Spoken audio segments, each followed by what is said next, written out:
Welcome back to Life After the Show, episode number 7. Number 7, and this is the craziest backdrop that we've had yet. We're in a crazy Airbnb, but figured we'd give a good backdrop visual for this episode. Yeah, so we're on the road. We're in Orlando, Florida right now. We're here for a pickleball tournament. Talked about it last episode, but we have to get an episode out because the Yankees are in the heat of this is the biggest part of the season, playoff implications on the line. And so this episode is really going to talk about a lot with there's some accusations of some sign stealing and some things that people may call cheating. We don't think it's cheating, but we want to talk about that from Clint's perspective.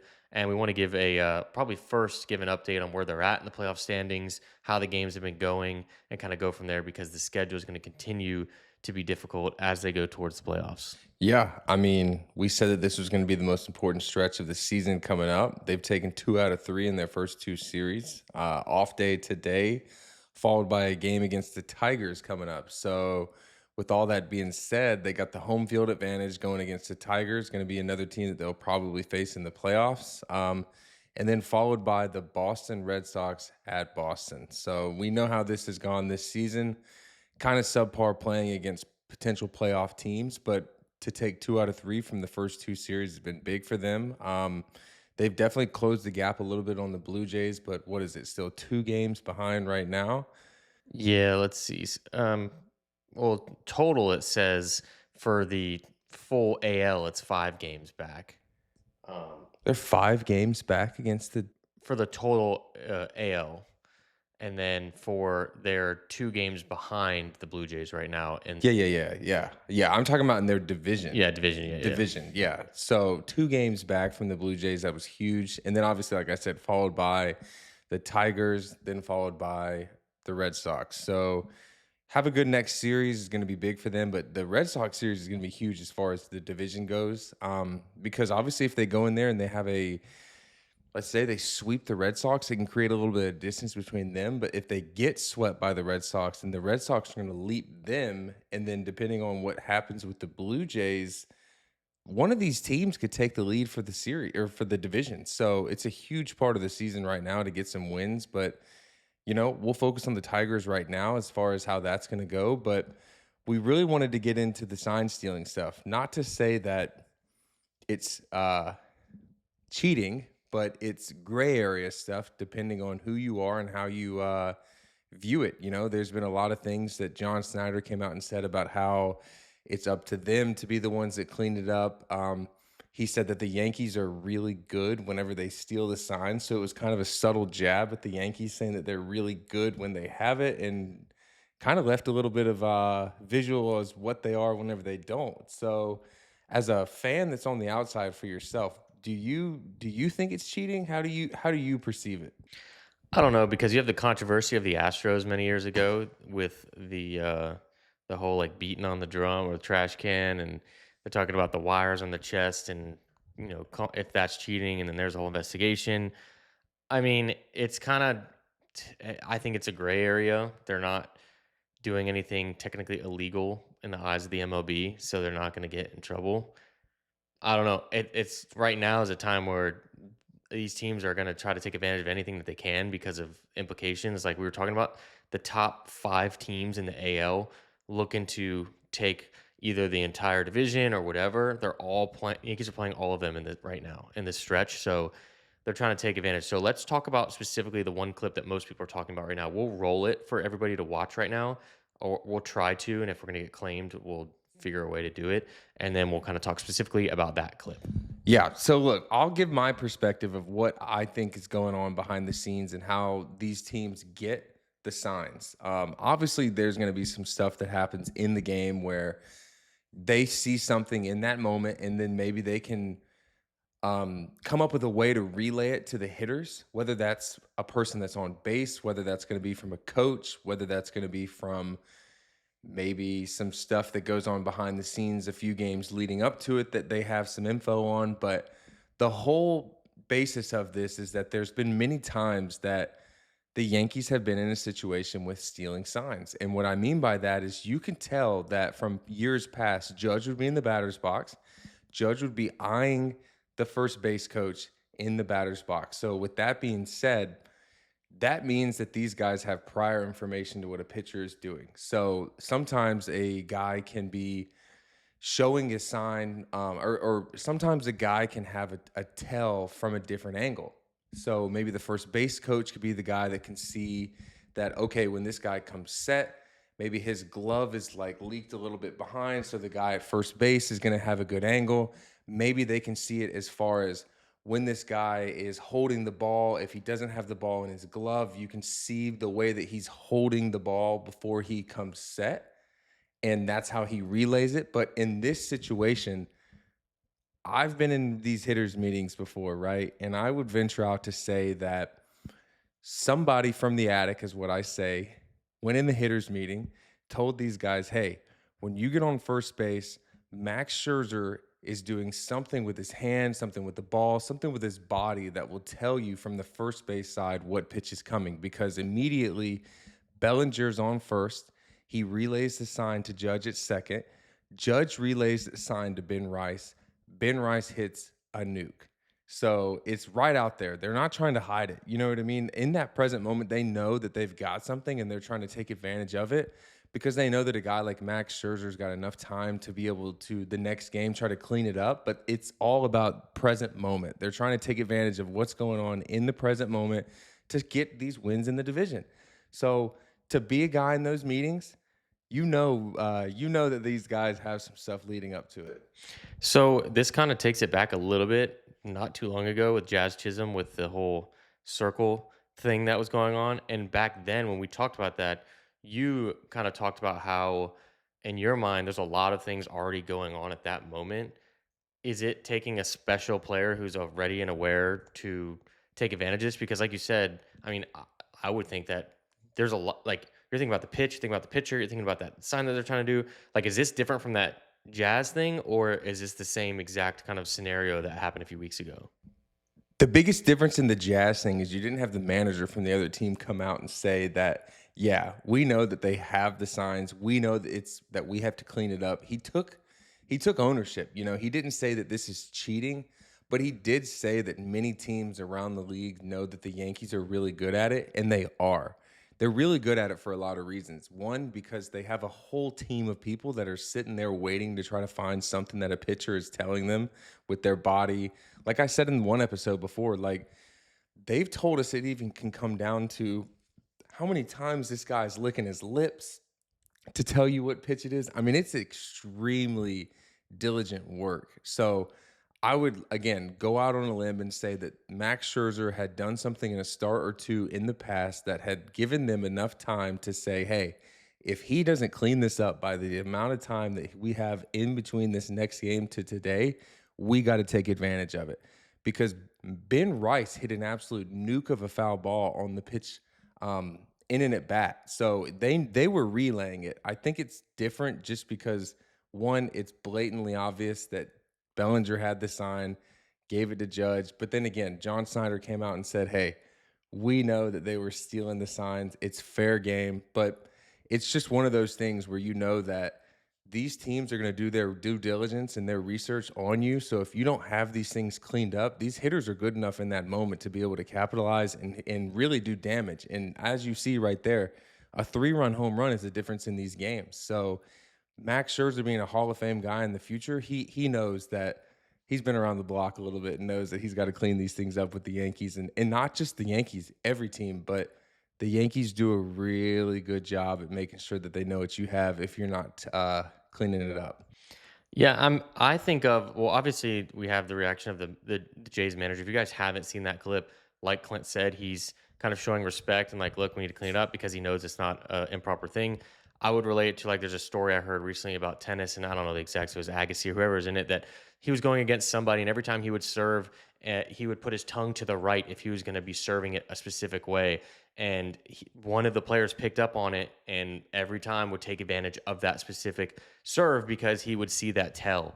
And with all these pro sports, whether it's tennis, baseball, especially pitchers, they're in a rhythm. They're like, in order to do it's a consistent rhythm that they have to get into. So they're doing the same thing. And now that they don't have, now that the pitch clock involved, they have to be quicker with it. And it's like they come set, they look to first base, they go like this, and they're probably too focused in that cycle to realize that they're doing that little thing. If enough people are paying attention, especially with how many cameras are, at these games, you can see the Yankees probably watching footage of an angle of his hand with the ball, and if he's got it sitting in his glove, if he's got it holding it like a fastball, and the pitchers are aware of that, but I'm sure there's just a lot going on, and a lot of pressure that they can forget about it or just ignore it. But here's the thing, dude. It's not just the Yankees, it's these teams in general, right? Like they have guys that have jobs who, it's not just specifically to be looking at what these pitchers are doing, but some of these people in these orgs have some people who are really, really good at figuring out that, hey, like statistically, I think something's going on right there. So I'm going to pay attention to this. And if he continues to do this, and this is the pitch that he throws, if they have it, dude, they'll have it to where they'll give you this information and they'll be like, hey, like I did some background numbers and maybe this is something to look for. Maybe it's 60% of the time I had this, but some people, 60% of the time is good enough. So they want to know this information. And sometimes it can be information overload and things can be moving really fast in the moment. But when you have a player out there throwing his arms open this wide saying this is the pitch, we've got it, it's kind of hard as a player to ignore that information if you're the one in the box facing a guy who's going to be a Hall of Famer. So again, they know what they're doing. They have guys that are specifically scouting this stuff out. They also have guys that's not their main job, but they're just good at it. So when the playoffs comes around, I know this, man, they send scouts to teams that they could potentially play 1 or 2 rounds away from them. They have information out the ass. And again, hitters might not want it, but if they have it and they know that this is exactly the situation that they need to use it in, they take advantage of it, dude. And these games are coming down to these situations where one big moment can change the entire landscape of the game. And then two, you can go out and you can see this. You can see that the way that some of these pitchers have not bought, have customized their gloves because sometimes you can steal the signs from behind them. And so they get these gloves that are so big that they can cover exactly what is going on inside their glove. Because sometimes, like I said, depending on the angle that you have, you can see that this guy's like pointer finger might be up a little bit. You can just see that maybe he's got a little more space in between his hands. It comes down to all kinds of different things. But these pitchers are paranoid, and that's ultimately why PitchCom came into play, was to mitigate the amount of ways that these teams could steal the signs. So you could just hear the sign or hear the pitch that they want you to throw, but clearly this was a physical thing that Max Scherzer was doing that PitchCom couldn't avoid. Um, I guess the signs being stealed, which again, this is a topic that a lot of people can have their own opinion on because it doesn't say that the rules say something along the lines of if you're using cameras or any kind of electronics like from past games to steal the signs, that's not a gray area. It's if you're using it in the present moment. So again, it's up to the people to figure out what they think they were doing. But I think this is just a situation where Max Scherzer had something that was going on for a few starts that the Yankees were able to capitalize on and ultimately just nuke him whenever they get the chance. So I expect it to be cleaned up here pretty soon. Yeah, and for me, the way I think about that is, at the end of the day, there could be somebody at second base and they could just throw out a guess and be like, I feel like he's gonna throw a fastball here. I'm gonna give my guy a heads up. Maybe a distraction because at the end of the day, the person signaling that as well could be wrong because they're not basing enough of any information that they're getting relayed from an outside source. They're just relaying off what they see, and they could genuinely mess that batter up in the box if they're going to relay the wrong information. Say he's going to put a heater up or a heater down the middle, and he's going to go off speed and it goes in the dirt. Now he just messed him up, and it was a negative interaction. Yeah, I mean, look, I've got a clip that we'll link in this where it was shortly after Joe Girardi's done managing the Yankees, where he's on MLB Network, and they're asking him how they would relay the signs. So from years in the past, this has been stuff that's been going on for so long, and obviously the Yankees aren't the only team doing this. I don't think it's cheating. Like I said, I don't think it's cheating. I think it's just using the information that you've got right there. But when you talked about what the Astros were doing, like that's blatant cheating.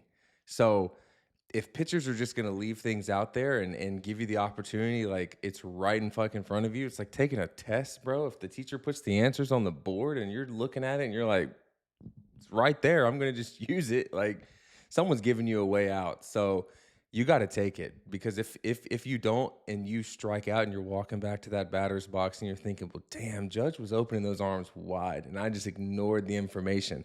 Cause me, I used to not remember what the signs were. We would have them all the time. We would have things where it would be something would be a indicator from the bat or from the hitter, not the hitter, the guy on base. It would be an indicator to know like, hey, I've got it. Do you want it? And it would be something as subtle as maybe you go back to the bases and you touch the base with your left foot. The left foot first would mean that I've got the signs. I'm letting you know that I have them. If you do something back to me to confirm that you want it, I'll give it to you. But sometimes they know that hitters aren't comfortable with it, hitters don't want it. Again, it can get murky out there. Things you can see really quickly how much time it took to give them the sign or how little time they had to relay it. So if you're reliant on that and you can't remember what's going on, it can be it can suck in those boxes, dude. And I think about it as from the other pitcher's perspective. You know, Trevor Bauer has come out and said like he'll put up his glove and like point at him and be like, "I'm going here, right down the pipe.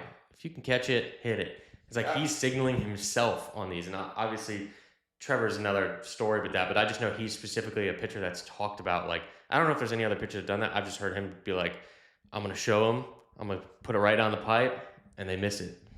But here's the other thing. I even as far as like 2019, we were playing the Red Sox, and I was on second base, and guys get paranoid. Pitchers get paranoid. You can do certain things out there that can draw attention. Like, for instance, they could be using decoy signs and not even have the signs. And then it gets in that pitcher's head that, hey, like, do they know what I'm fucking throwing? Because every single time you get a hit, you start, some of these pitchers have egos, right? Where it's like, this guy can't, like, he can't hit my shit. He's got to know what I'm throwing. So, I had specific pitcher one time we're facing the Red Sox and I get to third base and this guy mentions to me, I can hear him. We made eye contact. He said to me, he's like, I know you got the signs. And I'm like, motherfucker, I don't have those signs. I was just cleaning the bottom. I'm like, no, I think he was thinking I was relaying them because of the way that I was acting on the bases. But I was like, dude, this is Sunday night baseball. I'm freaking out a little bit. Like, so you can definitely use it to your advantage in these games to make pitchers think that you've got signs. And then that can really cause some conversations to happen in between innings to where they could be like, hey, I got to change something. Because the way that they relay the signs, sometimes it can be body touches, it could be pitch calm, but you get in their heads, dude, and you make them start thinking about something different than punching that batter out or locating that pitch. That's when room for error can happen. So, whether you have the signs, whether you're decoying the signs, either way, I mean, these teams can use that to their advantage in critical moments to try to just get a little bit of an edge, which is ultimately the name of the game, man. These guys are throwing too hard and they have too nasty of pitches to just go out there and spray and pray. So there right now so I've seen before where they'll have like an iPad in the dugout. And what's would be the difference in that if like are they able to look at pitches from that game on that iPad of what's come up, or is it because I've seen like even Judge like point out an iPad, or like if maybe it's not even a sign, but like Judge could go over to somebody who's coming up next at bat and being like, "Hey, he's hanging that curveball." And what's the difference in that and like I don't know. That I feel like it's similar. So that would be signs of cheating right there. If they were using stuff in that present moment, that would be the gray area for MLB. Not even the gray area. That's just the area that you can't go to. So Are they allowed to use an iPad on there, or am I? okay, so here's another thing. This is good for people. I'm glad you asked that. Good shit, dude. Good shit. The iPads in the dugout, they're back. They delay the time that you can watch the at bats. So if you have an at bat in the fourth inning, the at bat won't be showed until like the fifth inning on the iPad. So there's a little buffer period in between to where you can see what the pitcher is doing out there based off your at bat. But anything that you're seeing, there was a clip on Twitter a few months back where I think it was the Padres that were stealing the I think it was the Red Sox. They had like something with one of the pitchers, and I mean, you could see clearly in that moment that the uniform that the pitcher was wearing on the iPad was different than the uniform that they were currently wearing on the field. So they'll store things on the iPad to show you, hey, this is fastball grip, this is curveball grip, this is changeup grip, this is anything in the body. They'll highlight it and they'll leave it in there, but it's all from games prior to the past. Dude, they'll have the amount of pitches that this guy's thrown in this count over the entire career of his MLB career. So they've just got so much data that you can choose from. And a lot of these guys that I played with in the past, they were some pretty smart guys that would bank on percentages a big amount of time. So they wanted to know that in this count, what is the percentage that this guy's thrown this pitch in this count? And they would live and die by it. And that's why you can see some of these dudes just absolutely shit on a ball as if they knew it was coming. And it was because they just knew deep down in their head, hey, I know what this pitch is in this percentage or what pitch he's going to throw this percentage of time, and I'm going to live and die by it. Which brings me back to one more thing. It's good. When I was on the team, there was an individual that worked closely with the analytics department, and he was one of the guys that when you would show up to the field and you were in the starting lineup, they would come up with a game plan for you, and they would give you a sheet of paper, and it would show this is where this guy is going to pitch a hitter like you. This is where your swing will match up best. This pitch, that's that area, yada, yada, yada. But they were trying to get something to match the armband that the catcher would have. So if you watch the game, sometimes you'll see the catcher, he'll be looking at his armband and then he'll look down. And I remember telling the analytical team, like, I kind of want a fucking armband too in the batter's box to see to have all the info of what this pitcher's throwing. Because, I made the joke where it's like, well, if I see the catcher go to the armband, well, I'm going to go to the armband and think, fuck, I'm going to see if my data is better than yours. Because in those moments, they're looking at a spot that they know on their hot sheet where you just don't do good in this count, or you might not know what pitches, or you might not know how good you are in this area. We're going to try to exploit it. So we couldn't get that done. MLB would not allow us to have the hot zones and whatnot of the pitcher, but they go deep down the rabbit hole just to try to give these players as much info as they can, which is ultimately the name of the game. But it can get a little confusing in those boxes whenever you know what's being thrown and maybe you misconstrue the numbers sometimes. Yeah, I mean, do you think that the MLB will come out and have anything to say about this for future, or it's just going to kind of be as it is? I don't think they're going to say anything. I think they know, again, it's just part of it. I think Max Scherzer even alluded to saying like he knows that he gave them the opportunity to steal the signs by not cleaning something up, and how can you not take advantage of it? So if you're a hitter and you know what pitch is being thrown, again, like I said, and a Hall of Famer's on the mound and you don't use that information to your advantage and you lose the at bat, it's fucking on you, man. As long as you just remember what the stuff is, you've got the advantage because hitting is so hard, especially against Hall of Famers. So, got to take advantage of it when a 7-foot guy out there is telling you what's being thrown. It's kind of hard not to see it whenever it's directly in your line of sight. So, with all that being said, part of this episode, I just want to know amongst the people that are watching it, what are your thoughts on this? Do you think this is a part of the game that they should not allow? Do you think this is fine? I've seen former players say that they would drill hitters if they were on the team. I've seen the manager said it was okay. The pitcher said it was okay. I just want to know from the consumers that are watching this, how do you feel about it? Because if you want more information on how things get stolen, I can go way down that rabbit hole. You know what I mean? I've been there. I've seen the way the meetings go with multiple teams, and as a hitter, it's extremely unique to find yourself in a situation where you know exactly what the pitch is being thrown, and you kind of feel like that's a little icky, man. I don't know if I want to do that. Yeah, well, let us know in the comments down below what you guys think. And thank you for watching episode 7. Make sure to check it out on Spotify, Apple Podcasts, any places you can get a podcast, essentially. And subscribe and like the video if you guys enjoyed. It's the Simpsons episode. We're done.